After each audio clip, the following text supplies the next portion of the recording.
Good Hi. morning. How is everybody doing? Hello, folks. We're back together again on this Sunday Bright and morning. early. Right. Bright and early, depending on where you're at. Depending on where you're at, if you're in Yeah. California, it just hit 9 o'clock. I am up having coffee with my sister from a degraded, Mister. no, he's not degraded enough. I didn't want to say that. Like, I was just trying to rhyme. we're degraded. You're True. my sister from a degraded volcano. How about that? Yeah. That- Volcano sisters. your father is, deserves another title. How about that? We can just make our own for them. We're the DBs, We're just the DBs. We're Yeah, and I the got to watch DBs. that yesterday. I watched our movie. I said our, but I watched it. I just had to. You watched The Craft yesterday. I did. I had an afternoon, not a whole day, but an afternoon to myself. You did? Boys went camping, so it was just me and my daughter. So we did baking cookies and cooking and ordered food and all that. And then she was like, I'm done. I'm over it all. So once she got her cookie fix, it was good. So then I watched The Craft. And I was like, you know what? Let's put this on while I clean the room. I didn't sit there and watch it like hardcore, but I did catch the part and I posted it as a reel because I was like, oh, this is our inspiration of our outro. For So sure. Yeah. that's where it came from. If everybody sticks around to the end, you'll get to see our really cool outro. Thank you all for showing up today. Like, seriously, we already have so many nice people in the chat that I'm recognizing from other chats. Even Seventh Son came over from the Lifeboat. Thank you so much. Love it. Free Xenu Project.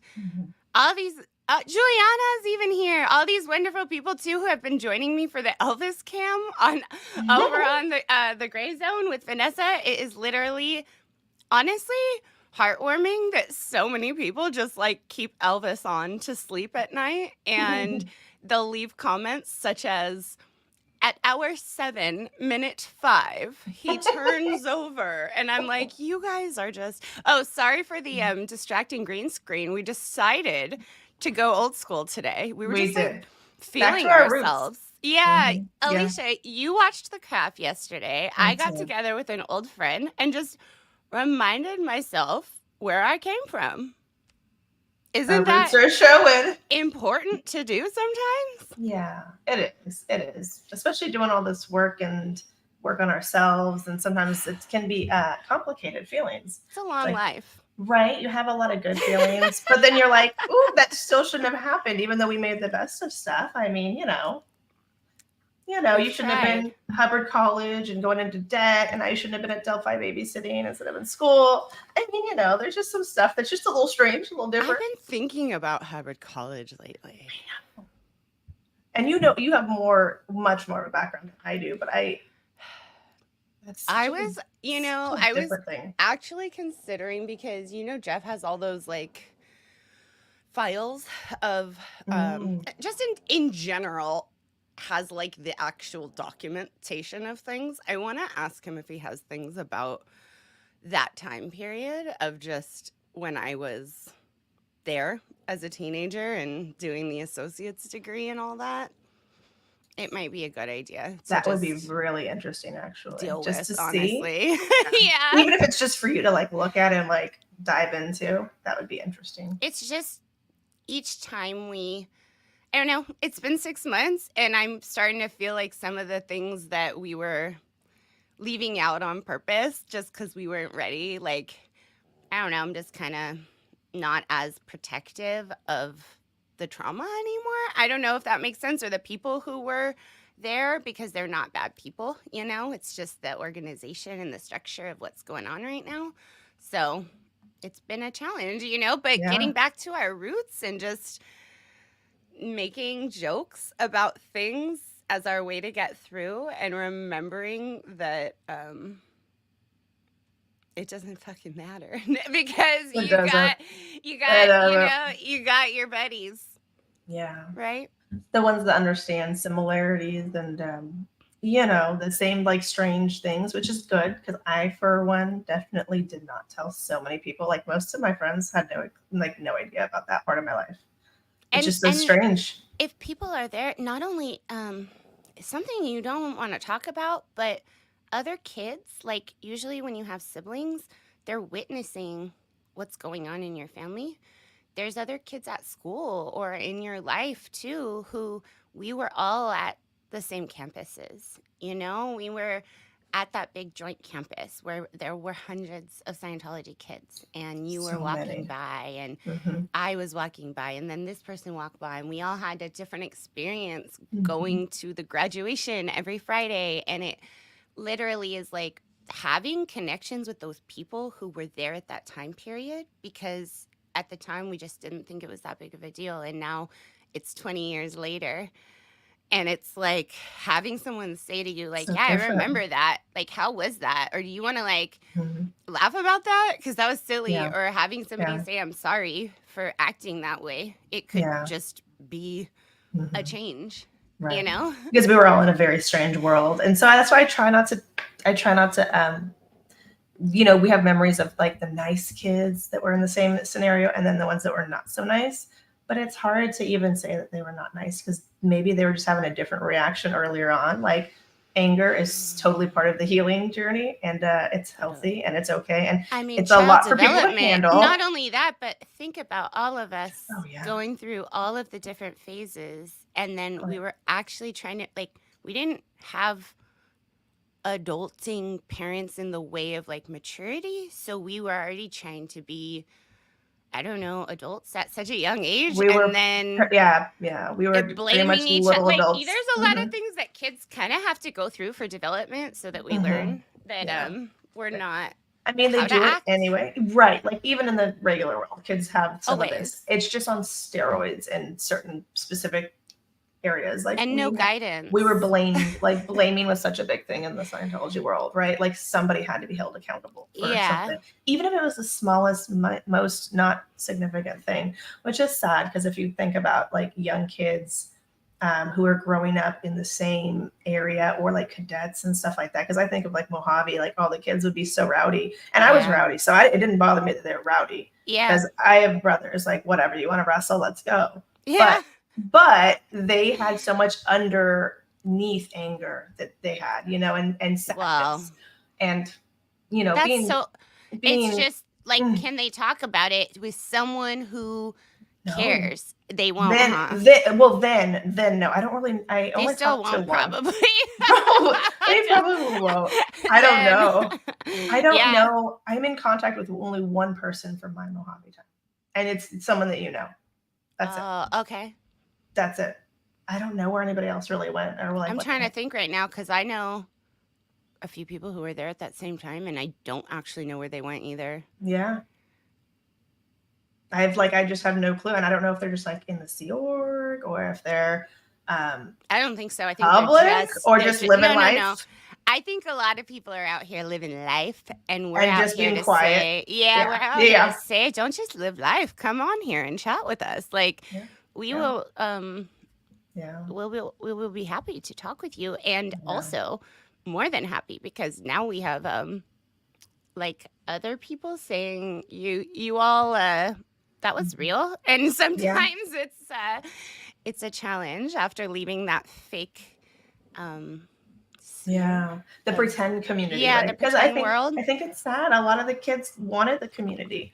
I mean, I got in so much trouble for sitting next to a boy. I'm the only person. Like, if I sit in the classroom, I'm sitting next to boys. I got in trouble for talking to boys, sitting next to boys. So I just was like, What? whatever.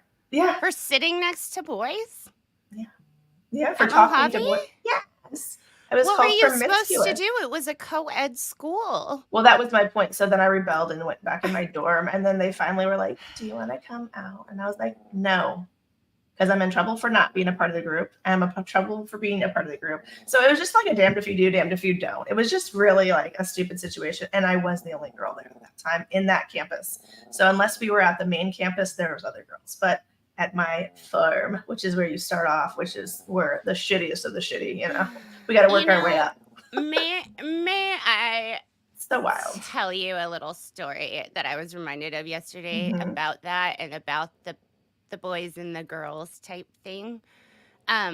My good friend, who is a super tough guy, like very, very tough. Somebody who I consider like a brother and is in the services, like the armed services, and is traveling all the time, and not somebody who you would ever look at and think, oh man, that's a sweetheart. Like you would just think like that's a tough guy, right? But he is a don't mess with sweetheart. him. Right. Yeah, Like, don't but mess with him.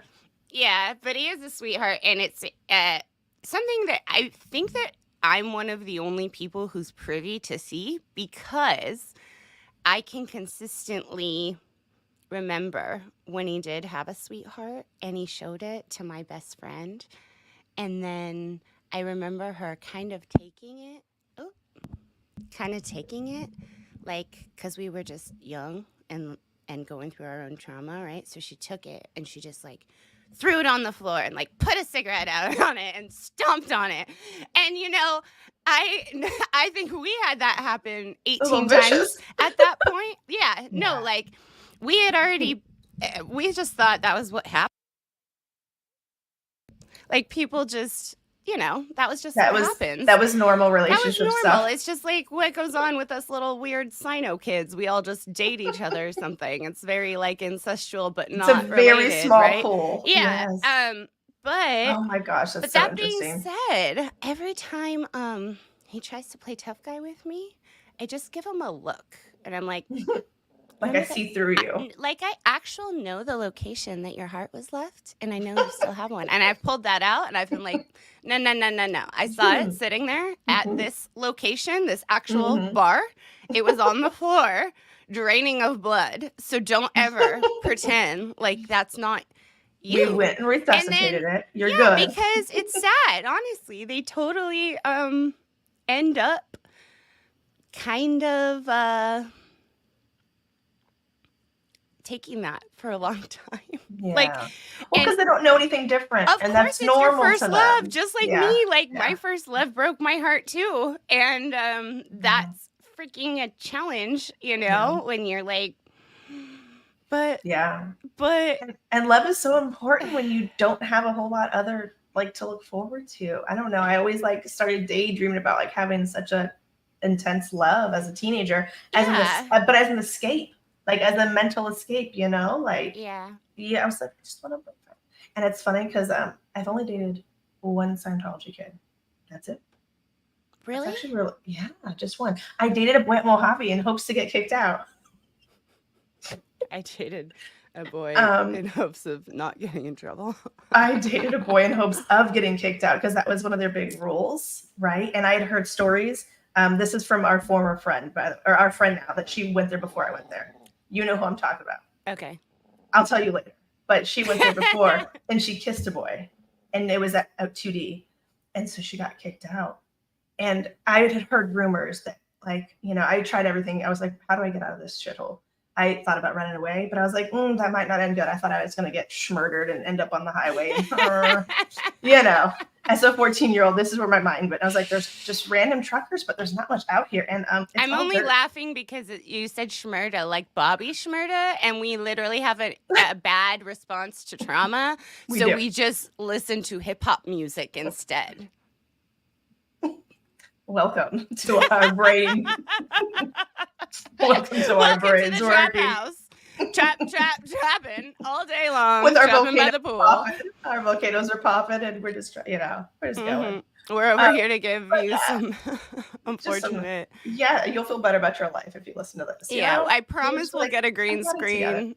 I promise, but we're still gonna be we're still gonna be. You know what I realized, this morning? What? I was thinking, I apologized to somebody for being very good at bull baiting. And then I thought, wait, I'm the bait and you're the bull. You're the bull. And I was like, whoa. Oh. I didn't even get it until I got it. I actually never thought about that. I never did that. Oh my goodness. That's actually, like, right? I never thought of that either. But it's so interesting. It's so true. obvious. Like I knew it was about a bull and a bait thing. Like I knew it was about the flag. I knew it was about like you're like baiting a bull. Yeah. But I didn't realize I was the personal bait and that person, or like whatever. It's just interesting when you think about it in a Yeah. metaphorical sense of That's really, who's I never, the okay, bait. so we're all just having our minds blown together on this Sunday morning. So yeah, I dated that one boy in hopes to get kicked out. And I told him, I was like, hey, I'll date you, but I'm dating you because I want to get kicked out. Sorry, Alex. I don't remember his last name, but he didn't seem to care. I mean, I think that no one found out. No one You know found what out. makes me sad is that some of the Scientology boys who I did go to school with, honestly, were the sweetest. Like, Yeah. really were the freaking sweetest They I've were ever not- known. I feel like sometimes until they a were certain not- point. Yeah, Like, because of the developmental and the cutoff. lack of guidance and the lack of anybody giving us any real structure or like talks about hormones or like how to behave How to and all handle of these and things, deal. emotions, and Oh, yeah. all of this, you know. Yeah. And the boys were so wild. So wild. Something just really, really got my attention right here. The hip-hop. Jen, did I tell you about the hip hop workshop by the Trauma Research Foundation? Vanderkalk's thing, it's for teens, but I enjoyed it. It starts from the very basics, but gets good on their channel. Oh my God, I love that. sounds Mr. good. 2 Chainz himself is quite a man of charity. And that's always inspiring, is when people give back to their communities that they came from, and they use their wealth to spread health and vibrance in their community. Health is wealth. Do you remember doing in LA as a kid? Do you remember doing the Way to Happiness in the neighborhoods and planting trees? Yeah. I mean, I remember you told me about that on our last live, and you said you sent me pictures. I definitely remember a lot of times going out in full garb. Right. It was a whole, like, we would parade down the streets. It was really intense, like with pickets and signs. And it was like, no drugs, no violence. And this was obviously in early 90s, because it was before the riots. Riots were 92. Yeah. And so it must have been 90, 91. Because I don't think we did it. We didn't do it after that. We had the riots, and then 1 week or 1 year later, we had that earthquake. Mm-hmm. That's what I'm saying. There was a lot of stuff that happened. I was down on the street last week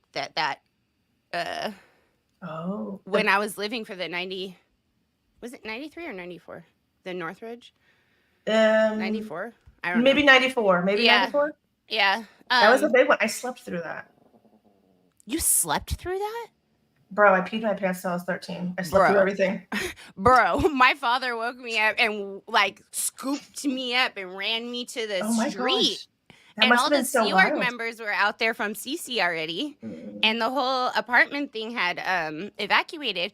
But it was 93 is what it looks like. Okay, 93. So 93. That makes sense. Yeah, I knew it was actually a moment of like, we really thought this is the end. Like when you looked at the news, not the end, but a time when we had to be a team. Yeah, you really can. Like it was all of us Scientologists. What's the plan? What is the plan? I know. And they had to in case of emergency for us, our people. They had to really come into terms with the fact that they might have to like get with regular people, because guess what? If you have damage to your apartment, your house, or whatever, because that was a really really, really bad earthquake. I mean, I think it was terrifying. One of the freeway bridges fell. Oh no, it was collapsed. It was collapse. Bad. Yeah, no, the 118 collapsed. Many freeways broke, and it was an entire infrastructure breakdown, which I don't know. I'm not purchasing a home on the coast. I don't know who does, because it's beautiful, of course, but what are we thinking here? Like, it's scary. Not only is the coast leaving us with sand being washed out, and all of the ocean changes, but we're also about to fall off. If you own a home on there, just be real careful, please. Just going off. Yeah, I'll be inland a little. There was a lot of strange, intense times, I would say, especially living in LA, because you lived close by to where the riots happened, right? When you were young?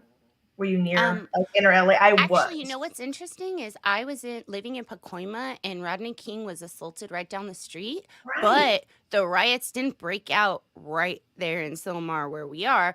It Mm-mm. broke out all across town and in LA was the rough. inner city. So Yeah. you were in the inner city, huh? Yeah. I was like Hi, Liz. right in it. So Yeah. it was very interesting. It was yeah, it was scary, you know. I mean, we had to leave. We drove to our grandmother's house in another state, but it was nuts. Like everything was burning. People were Hi, angry, and I know Erin. why. Thanks for stopping Oh, by. look at this. This is like Daddy SP over here, Daddy or is like the granddaddy. I don't know, whatever you want to call him. He's maybe like uncle. OG, Like I don't know if he wants to OG. be called Yeah. daddy, but No, I know. I didn't want to make it like sound You know, dirty. Erin, you tell us what your title wants to be. Dirty, We tried degraded Bosley. daddy. He wasn't like into the guy, like the Charlie's Angels thing. I don't, you know, he's gonna have to name himself, and Maybe we just will. OG. OG. OG. OG. OG is He good, is right? OG. He's well. Yeah, No, hold on. There's other OGs though for YouTube.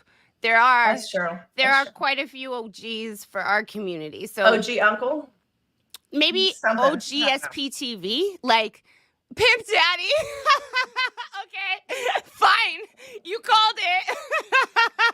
We didn't give it to him, okay? You saw Feeling like we're back in middle SPTV school. Godfather. I like that. That's SPTV good. Godfather. Oh, that's good. That's I a like good that. one. He got to I like protect us. He got to, you know, be the Godfather. I'm into that. How about that? That's good. That sounds good. I like it. This was a good one too. The compulsion to repeat the trauma, reenactment, revictimization, and masochism. Oh man. Maybe that's why we're so dark with us. It might be why we just like fuck around and find out sometimes. A smidge of it, yeah. We can't help it. Keep poking, and see what happens. I mean, bull baiting. No. Professional bull baiters. You're the bull. I'm the bait. She said, come again.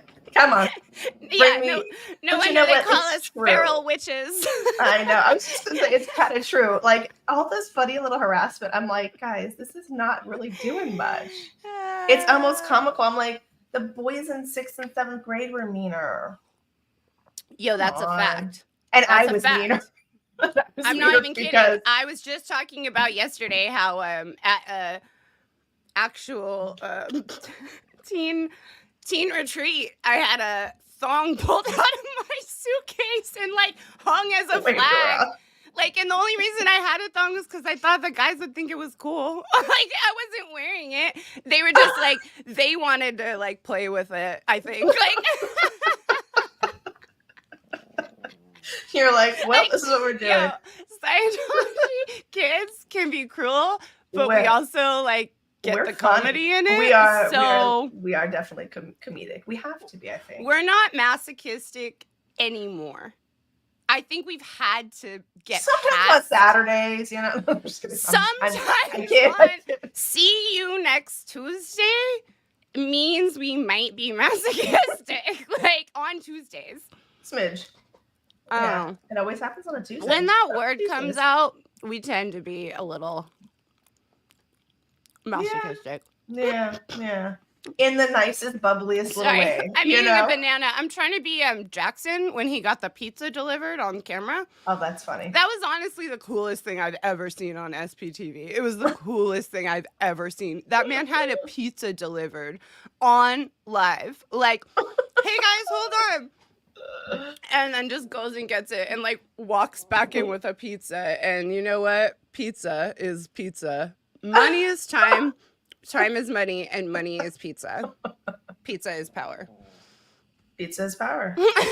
We're SPs with PP. Pizza is power. Look at this. This one's kind of funny. Pimp Daddy SP. Pimp Daddy. Good. Okay. That's pretty funny. Pimp Daddy. Does it remind Daddy. He's not even gonna like being called that. Like he made it up, and he's gonna be like, "You guys don't call me that." Like, but you know what? You know what's gonna be funny when the trolls get this, and they're like, "Oh my gosh, look at this." True. They're all so gross. You know what though? You know what? Live our life for trolls. Oh, we are gross. So. Yeah, we are. I mean, where did we come from? Volcanoes. Yeah, we exploded out of a volcano and then flew in on our broomsticks. What the hell do you think is going on over here? We picked that up right when we landed, you know, coming out of the volcano, rolling down the hill, got that broom and said, let's go flying, baby. And then Honestly, you picked just up a know Elvis, yourself. Picked up a cat, a dog, here and there. Here we are, you know. Picked up here, picked up that. You know, you just pick up a few DVs along the way. Yes, Rev Girl, this is the truth. Pizza is power. It's so funny. I never thought I liked pizza so much. And then I had kids and they got teens. Like they got to that teenage and it was like every week they had to order. And I was like, pizza? I don't even want it anymore. Because it was like pizza all the time. And I was just like, no more pizza. In the morning, pizza in the evening, pizza at supper time. But you know what? So I'll begrudgingly order it for them. Because I'm like, when I was a teen, we had Pizza Hut. So you remember Delphi? Right down the street, there was that Pizza Hut. You remember that Pizza Hut? There was the cutest guy that worked there. At what Pizza Hut? Right down the street from Delphi. On the same side of the street. Right down the street. Probably. Yeah. You probably know because there was a florist. I used to have to walk there to get flowers for Friday graduations with the baby in tow. Because we're Scientologists, we have graduations every week. Right. Totally normal. Totally normal. So I would have graduations weekly. Flowers, and sometimes we go for lunch. And that was, we knew every employee at that Pizza Hut, bro. It's sad. They knew me. They knew my sibling. They knew all of us. They knew all of us. Yeah. And they'd give us free cheese sticks every now and again. And the guy was cute. Okay, I had a slight little crush. And he loved Tupac. So when he would go for deliveries, he'd blast and I'd be like, this is it. But then he had a kid and I was like, this is not it. Like I'm 15, maybe 14, 15. He had a whole child, a whole infant. And I'm over here fantasizing. But I'm like, just as a little, you know, I'm an old soul in a small body. That's it. Whatever. It's normal, right? Yeah, but it wasn't. I mean, it is, but it's not. But I thought he was really cute and he was very nice. And he was not a creep, which is even better because he wasn't didn't pray or be weird. He was just a really nice guy. And they were probably really excited to have these like wild kids that walk down and order cheese sticks every freaking day for lunch.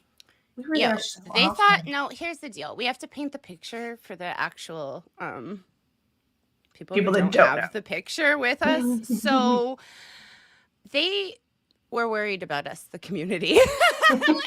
That's probably true. We were not they knew who we were. They knew where we came from. Okay. Yeah, they did. Were not like, oh, these are normal teenage girls walking in. They were like, these are the private school girls from the cult. That strange private school over there. Yep. It was not like, oh, you're just some chick from the high school. Yeah. No, they were like, no. Did you escape? How did you get over here? Did you bring anyone with you? Do you need help? Blink 3 times. Blink. Blink 5 times. That's true. But you know what's funny is that most of them they did know, and we did spend money because, I babysitted. Yeah. I would get a muffin. There was a bakery across the street, like right across. I'd cross that street. With the baby. Cakery Bakery. Yeah. Is it still there? Still there. Oh, shoot. That's so wild. So I'd get the child's mom like a little blueberry muffin or something for breakfast. She'd give me a couple bucks. I'd bring it back to her.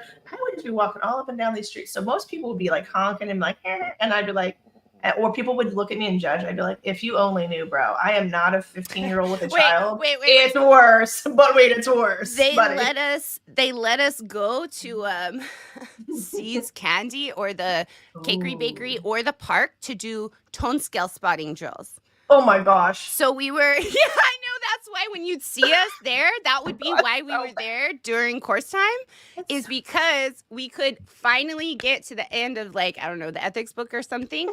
And then for a week or so, you got to do this drill. I don't think it was supposed to be. It wasn't supposed to be a week. This is not appropriate. It was. No, it was it was cool though, because you'd be like, hey, are you almost at the end of your check sheet? Yeah, dude, I get to go to C's in the park and just chill. And then that was freedom. That was freedom, though. Tell them what spotting people on the tone scale means. We were just judging strange people walking by, and we were going to put them on a tone scale as to what they looked like. So if they looked like they were in anger, they looked like they match their emotion. If they looked like they were what are some other ones? apathy, fucking, Like, all sorts, anything that you can think. And they're not real emotions. Because I do have an emotion chart. It's more like a state of being. yeah, it's like you're stuck there. It's like you have to work your way out of it. Yeah. So it's right like 2.0 is Scientology. anger. And you're really want to be anywhere above. Like anger would be an effective communication tool in L. Ron Hubbard's. It's still positive. If you yell, you're getting something done. Yeah. It's so okay. anything above anger, like literally boredom is above anger. So loud. And then above that, it keeps going up all the way up to serenity of beingness, and tone 40 and total command intention is at the top, which is terrifying. It's a bit creepy. But then all the way at the bottom is 0, and it's literally body death, or below 0. I think Let even the bodies hit the floor. Oh wow! Hey, look, here's a little cute tone scale right here. Oh my There's a little goodness! tone buddy. So it was these little guys on here, and if you're a member, by the way, on our channel, we do have these little icons, and one of them looks like a freaking cute ass little tone scale guy, and we're trying to rebrand it for our own sake because we don't want to be traumatized. We're just gonna take our little culture things that we have to see all the time and just make them fun for us. So if you guys want to sign up for membership, you get these cute little emojis and stuff, whatever they're called. I know it's that was like the emojis before emojis, because this was like way back when. I used to call them emo gens, or like, but for emo kids. Like I was like, they're literally just for emo kids. Like, but I guess we've changed. Society has changed. Like this isn't the sidekick anymore. Oh my goodness, Delphi was a really wild experience, and they did a pretty good job of branding their stuff as not being Scientology, but teaching Scientology, because it was just a private school, right? Because there was kids that weren't technically, you didn't have to be a Scientologist to go there, but also why would you? Because it's kind of expensive. I don't remember how much it was, but I know it was expensive. It was about $1,000 a month per child. Was there like some tuition break? In 2000? Yeah, it was pricey. Yeah, it was close. And then they would give you the tuition break because your mom worked there. That's why she worked there. That's why a lot of parents worked there. Isn't that so wild? I know. And I think back and I'm like, wow. Like even when we're talking to the bad cadet, right? She said she worked there for a hot minute. And I'm like, wow, we might have even been around the same time. I think it was like a year or so different. I think she was just after you. Yeah. Because I remember when Catherine came out of the SO and yeah. Isn't that so wild? Time. It's like that was a real time. A lot of kids exited from the ranch.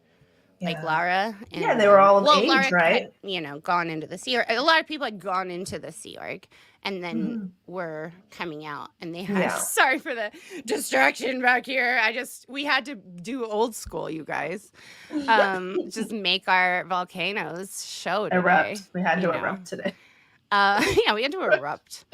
We were just having fun trolling trolls with how ridiculous we are. Because honestly, my life theme that has saved me is you cannot creep the creeps. I will tell you right now, you cannot creep me. Creeps, we are the DBs, the SPs. There's no creeping the creeps when you come from where we fucking come from. I swear to you.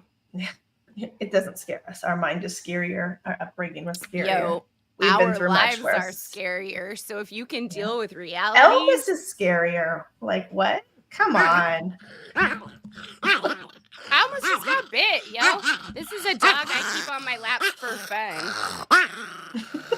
For fun. Come at me, Scientology. We got an Elvis on her hand. Got Elvis and a lot more nice dogs who are going to bite the shit out of people. What would he be on the tone scale? I would say Elvis is he might have his own. I think he might need his own. We should have an Elvis tone scale. That would be pretty funny. That would be funny. Like grumpy, grumpiest, bite a hand, bite a hand, bite a finger, bite a hand, bite an arm. Like, Honestly, you know, you know how they have that dog, like the Bones dog, and then they're like, "What kind of day is it gonna be?" And they pick up the yes, dog, and they're like, "Does he have bones or not?" he passed Elvis. away. Oh, I didn't want to make you sad. Yeah. well, you just made me sad. I did. He passed away. Okay, I'm so sorry. moving on. Thanks, Elysia. And It was a Matthew cute Perry little died. Do you want to talk about Yesterday. that? Yesterday. It's been a time. Anyway, There's too many bodies maybe dropping. we can actually get a thing going with Elvis where he has some kind of daily prediction based on his growl level. Yeah, that would be kind of funny. That would be fun. Like a growlometer. A growlometer for the day. Like, what is his vibe today? Because some days he's kissy, some days he bites. Yeah. I will So instead of the E-meter, we have an Elvis meter. He's the new E-meter. Elvis meter. E-meter. Elvis meter. I mean, you just got to repurpose everything and take it back and own it. How many gers do we have on the Elvis How meter? many gers How many today? R's on the meter? It's registering 4.5 R's. I swear to you, but it's our lives change. are so weird, but this little dog is the toughest dog I've ever met. So I don't know what is even making sense anymore. Yeah. I know. You're just like, you're the tiniest little I ball have of the tiniest dog I've ever seen who will scare the shit out of anybody. The most people I've ever met. I don't know what's going on in life right now. He demands attention. He's right up top of that tone scale. He's just controlling everybody. You know, he proves to me sometimes not only that traumatic brain injury exists through his actual trauma, because he will be kissing me and growling and thinking he needs to bite and then stopping and kissing. And I'm like, sweetheart, I know that I know that you've I hear you. But you're kissing me. You're kind of sending mixed messages. Yeah, well, you know, I'm trying. That's the only toxicity we allow in our lives is our vicious animals that scratch us or nip us on accident. Yeah, love bites. Totally. So funny. And that's so sad that they had kids from Delphi going out to regular people and just telling them to judge the hell out of them. That's what I see. Oh, no, not just judge it. We had to, like, write a whole essay. Oh. On strangers in the park or at See's Candy? Yeah, it's called tone scale spotting. I did it at Hubbard College as well. Wow. I would go out onto the street and walk around Vermont, which is not a nice neighborhood. I mean, I know that neighborhood very, very well. I'm there a lot. And it was actually, you know, it's one of those times where, like, you just want to get out of the course room. So you're like, yay, tone scale spotting. Like, this is freedom. Woohoo! Which, and then sad. Yeah, you go out with your tone scale and you just observe and you're like, oh, this person looks like they're in grief. So here's something that's interesting. How we use words in grief is like a thing that we would say, or you're in anger. Something my brother points out I notice we do. And honestly, it's really hard to not, because it's just our verbiage. Like, and it's so not a way that people do things. And I need to say it. Okay. So if I was talking to Elysia right now and she hung up on me, I would call her back and I would say, hey, E, I have an upset with you. Can we handle it?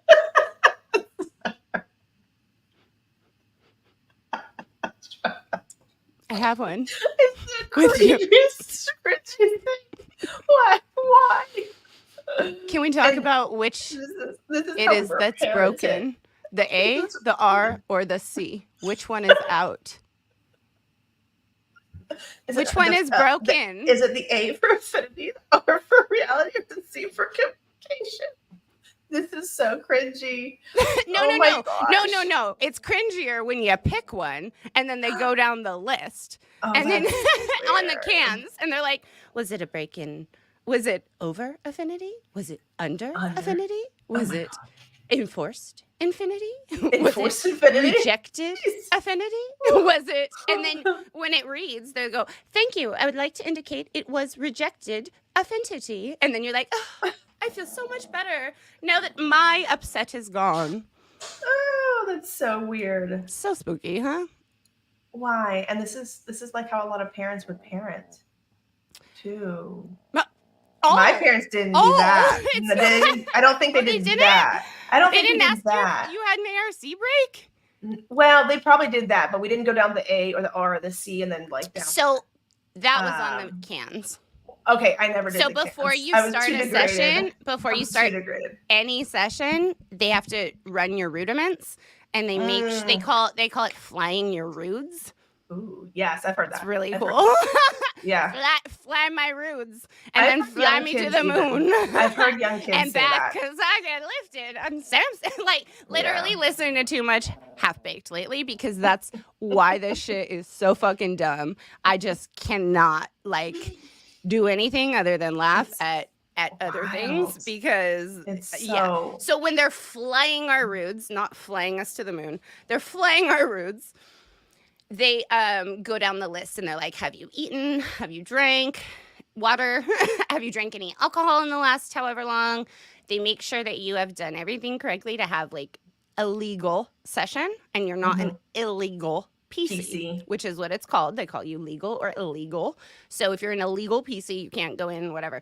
But one of the things that you do is if you're upset that day, I mean, I think it's every session, but it is obvious if you're upset that day, but you get your they say, is there an ARC break?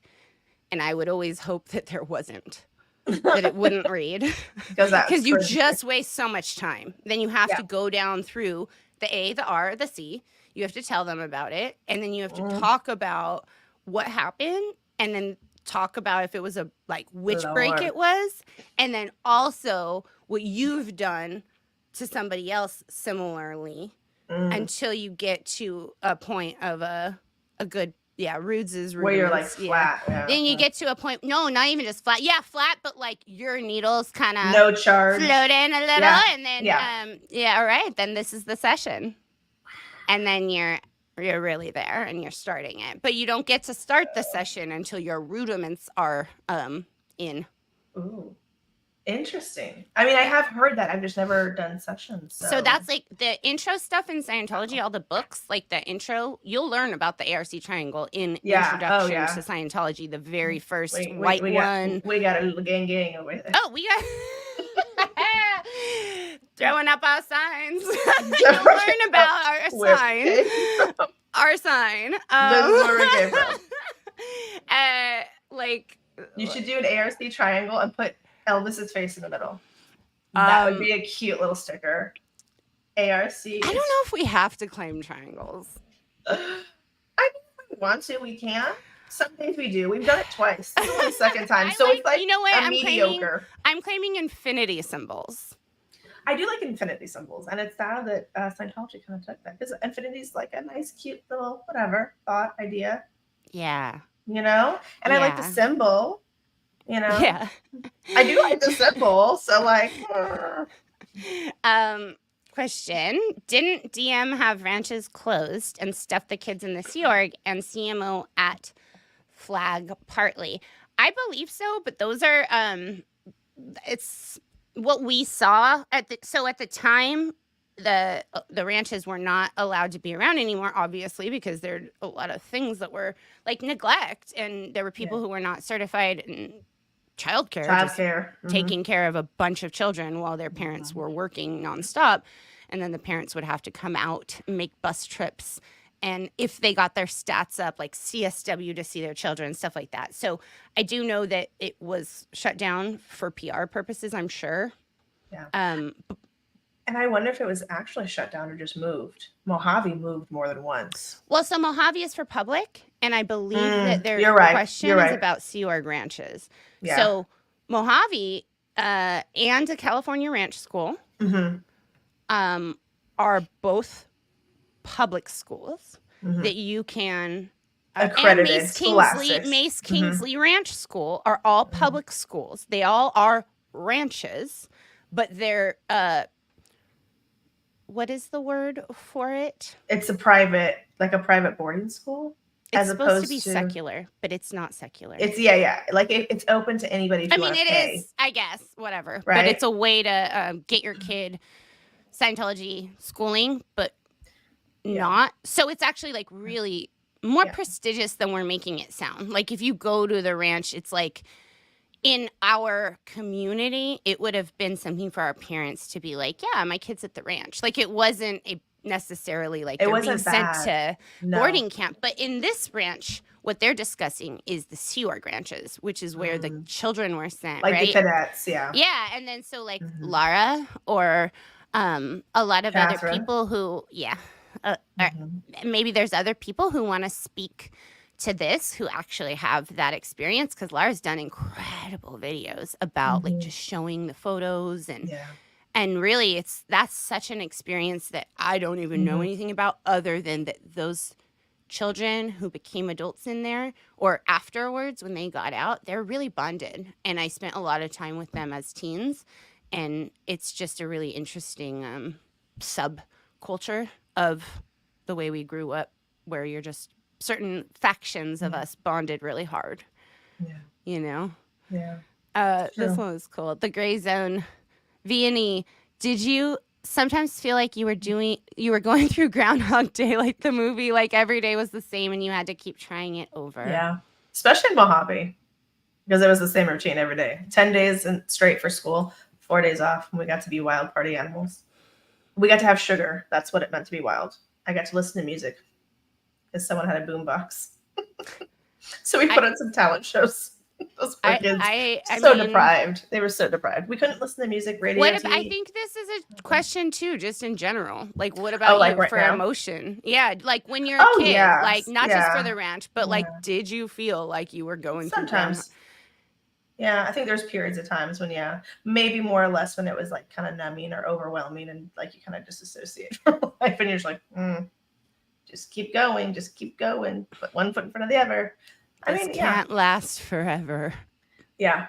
18, just move out. Just when you get to 18, you can move out and you don't have to do any of it. That was my goal. Graduate high school and move out. I kept thinking, like, my thing was just like, this is going to get better. Like, I couldn't wait to finally catch up to the age that I felt.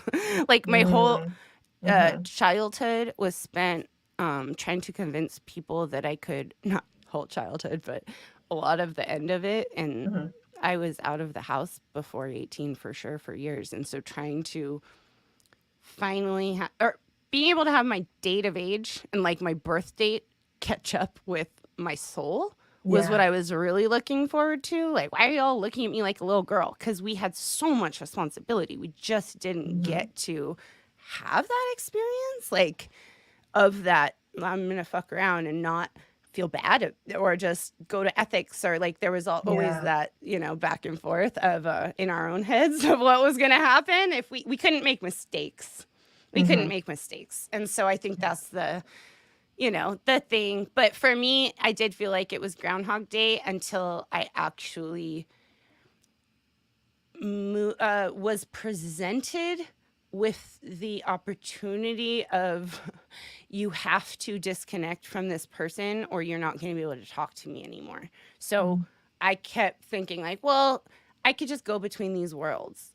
But at the same time, you're like, why does everybody keep thinking that this is going to work? And it drives you nuts because you're living in your own world, but then you have to come back to this fake world and pretend that you're still you got to play that game, involved. right? Yeah. And you just don't question the things that they say that you can't question because you know it's wrong.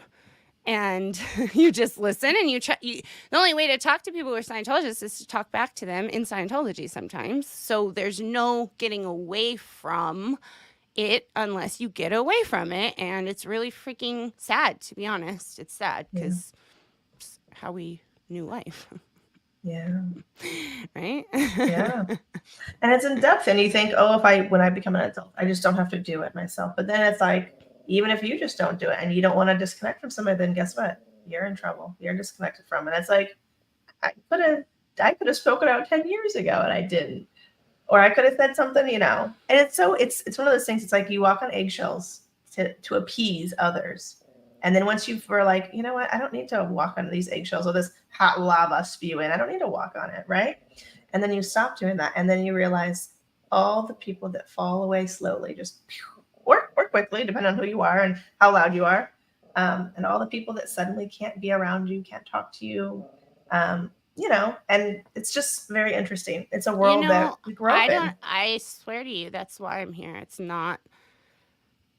It's really the people who I know personally, who were my sisters and my brothers and my And you still miss friends, that.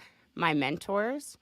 Not just miss that. I don't think it's fair for them to be in a double bind. Like, and as much as I obviously miss them, I really feel that survivor's guilt in a way. Yeah. Because you're still able to live your life because I just want them to be able to be in a world that doesn't look so prison-like in our eyes, because it's not, but we were trained to see it that way.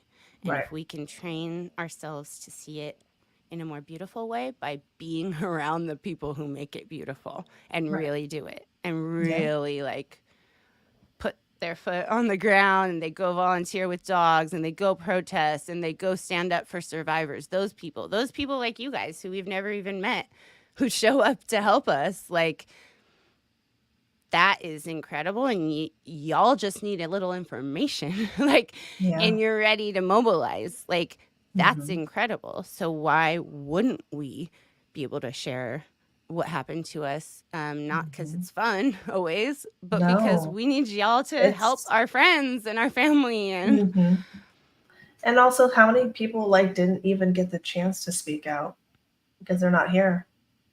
Yeah. And that's that's heavy. But there's a lot of people. Reminded of two people who I cared about a lot and still care about, who are no longer with us, who had passed away after mention of a mental health phone number. And one of them had posted on a social media, and I don't know if she ever went. One of them had a card or something in their hand. It's two separate cases, but the fear that they're just going to lobotomize you, the fear that psychiatry is evil. The worst thing ever, yeah. I just cannot do that anymore, you guys. Stop with it. Stop with it. Stop with it. Medical is important, and brains get sick, and if you're not able to access your dopamine and your serotonin and all of the things that may be off because we've been in fight or flight for so very long, and our systems have been pumping that cortisol, and our muscles are stewing, and we have all of these things. So if you are not able to get out of bed or you are crying nonstop all the time and it's affecting your quality of life, please go see a doctor. Please go see a therapist, a peer support group, a actual professional.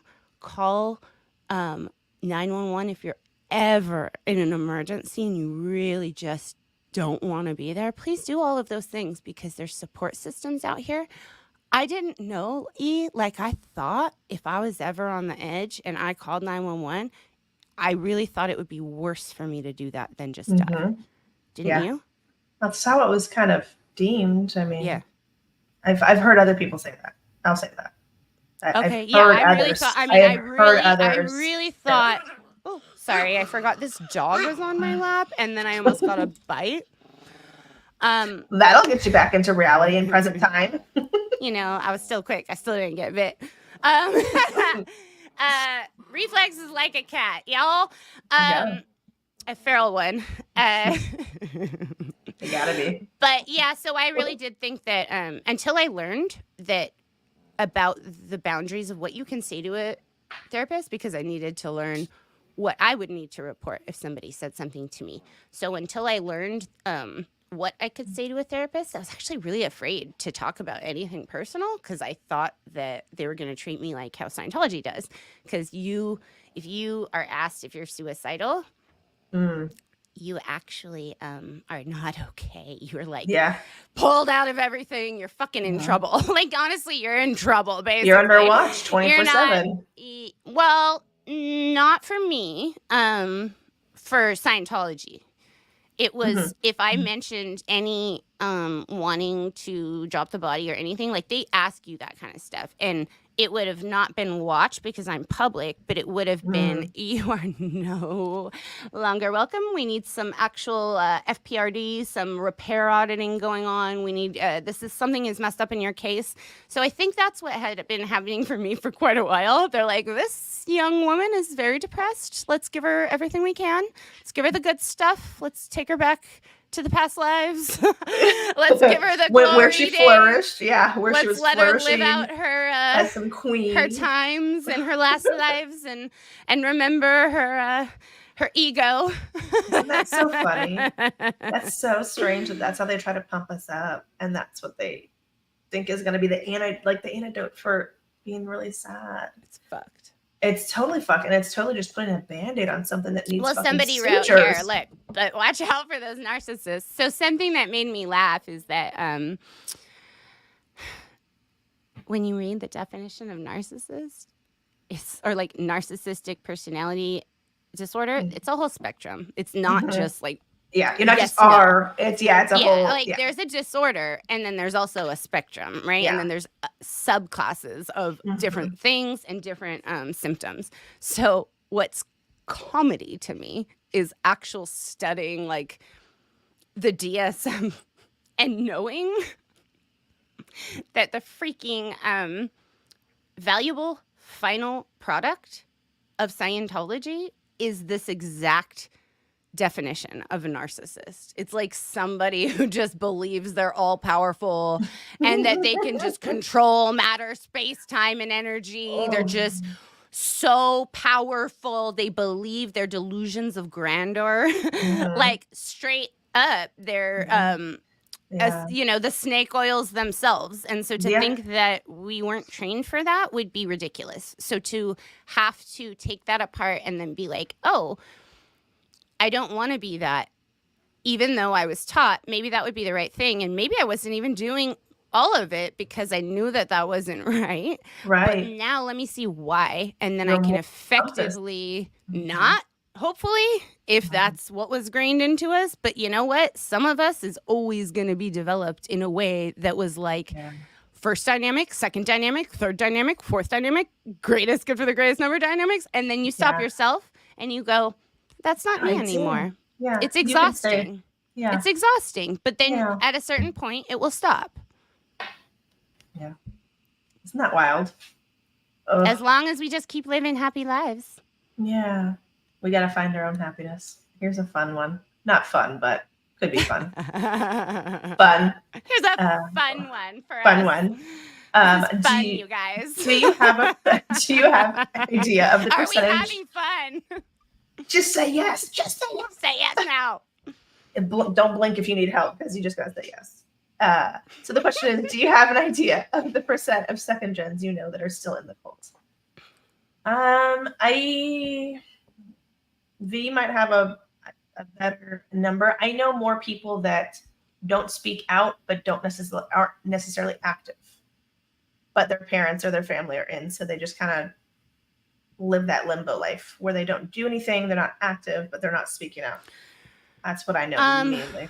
And we should also stress that a high crime in Scientology is just saying that you don't believe in Scientology. Like that is the deal. So many people do not ever say that just to keep their families.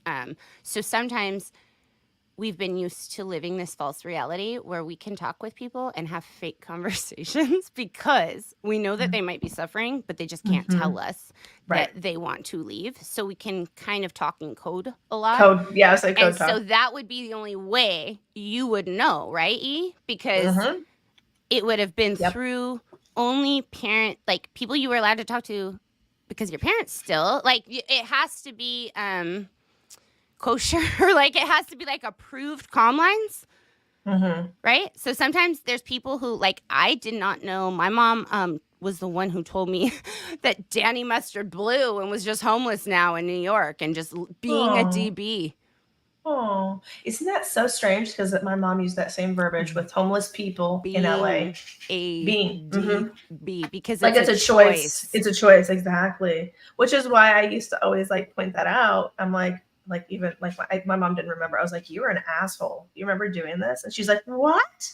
And she didn't remember. And I was like, bro, I vividly remember you going to the grocery store with us as a kid. And this is late 80s, early 90s in LA, inner city LA.